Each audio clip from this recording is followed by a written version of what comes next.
Hey guys, Sam here to review Toriko chapter 332, and I love this chapter. This chapter was actually greatness, it was hype, it had the comedy, and it had some kind of just the freaking hypeness in the other layer. So I'm actually hyped for this chapter, and I even brought up the laptop upstairs with me because there's some kind of stuff that I want to go over, but I just want to get rid of the funny stuff. I did not in a million years would think Don Slime would be a freaking king of Blue Grill. I honestly didn't. I thought he was I thought he was like a camping monster. I did not think he was gonna be such a freaking Don like he is right now. So Don Slime, he just looks hilarious. He's got his freaking massive throne, and he's got like loads of bodyguards beside him. He's just sitting there. He's chilling like he's the real MVP. I don't even care.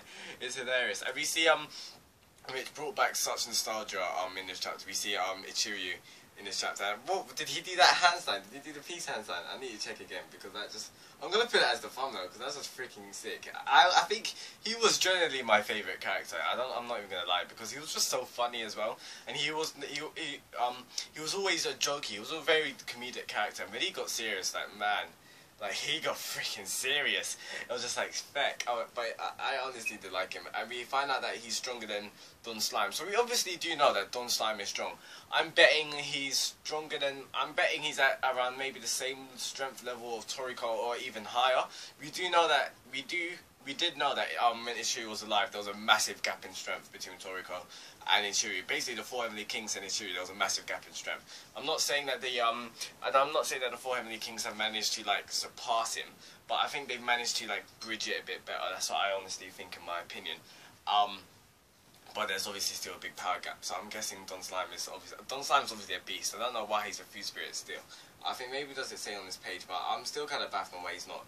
But what I'm loving is the character designs of the 10 shell chefs, and we see one of them reading a book. At first I was a bit baffled. I was like, wait, what's this book for? Is it for like is it like some new kind of techniques or that? But no, it was just a book that Ichiryu brought. So obviously that was pretty fun to see. And we know that these 10 shell chefs, they're obviously being possessed, or these are new souls, because that's why they have the masks to conceal the face, and because it's too bright in the gourmet world, because the food spirit I think it's devoid of all light and time. There's no like perception of time or space or whatever. It's just blackness.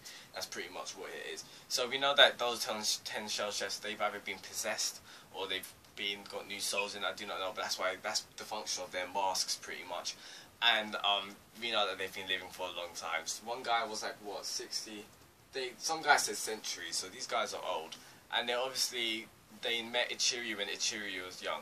And we know Ichiryu is like over 500 years. So these guys, they're obviously no joke. These guys are actually pretty old. So I'm actually definitely hyped for the next couple of chapters. I'm a little bit bummed out that I don't think we're gonna be seeing Komatsu compete. So I'm wondering if he doesn't compete.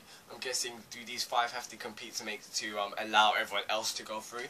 I'm guessing that's how it's gonna be set out. And I'm wondering why they all have rice bowls. I'm guessing that's some kind of tradition kind of thing for these festivals, that you have rice bowls, and I don't know, maybe it's like a drinking game, but like whenever someone wins you take a spoonful of rice or something like that. That'd be pretty hilarious. But yeah, that was pretty much what happened in the first half of the chapter. We see Don Slime and everything. We find out the people who are actually going to be competing, and that's Webitora, that's Chiri, the Maris guy, and No. So it's basically the Million Yuda guy, the Oil guy, No Setsuno's disciple, and the other two.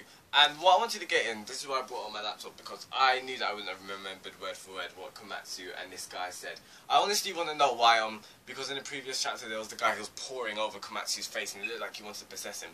Honestly, do not know what happened in that. People are saying that Komatsu's possessed and this is a dream, or maybe he actually did get possessed and Komatsu waking up, that was like the new person waking up in Komatsu's body. I honestly do not know.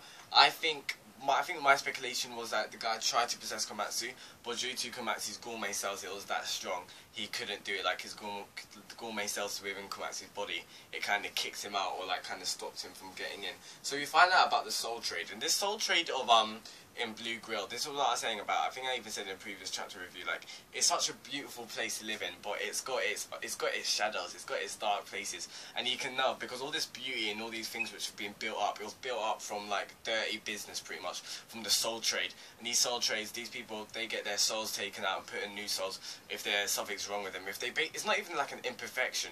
It's not really necessarily a disability as such. They're just not. I do not know who governs this. Probably the government or whatever. But the people anyone who's just not fit, anyone who's got a little disability or anything. Like, we found out that Chaco's mother got taken to the soul trade because she was losing her eyesight, and she managed to hide this away from Chaco. That's why Chaco was always having such pride for his mother, because it's like, yes, my mother's working in the project for the whole country and all that kind of stuff, but in reality she actually got taken away.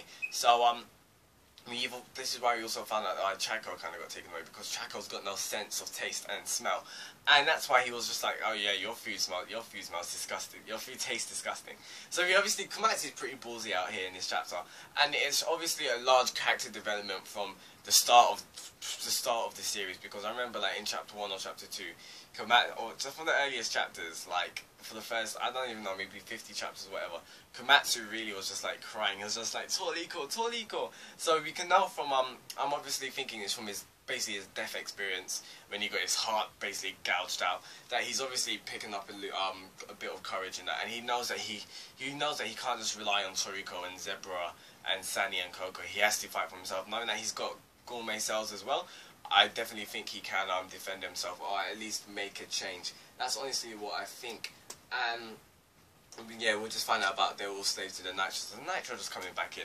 Literally, when I saw the word Nitro, I was just like, feck, I can't deal with this hypeness. I honestly love the Nitro. That's what makes me so interested in Toriko. So yeah, this is what I said. Those even now are regarded as handicapped, considered of a former generation.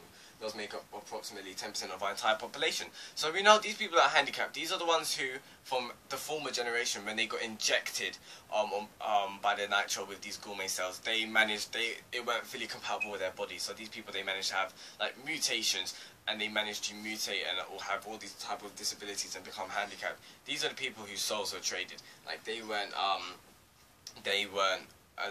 allowed to they weren't viable to become perfect, or whatever, what you could call it.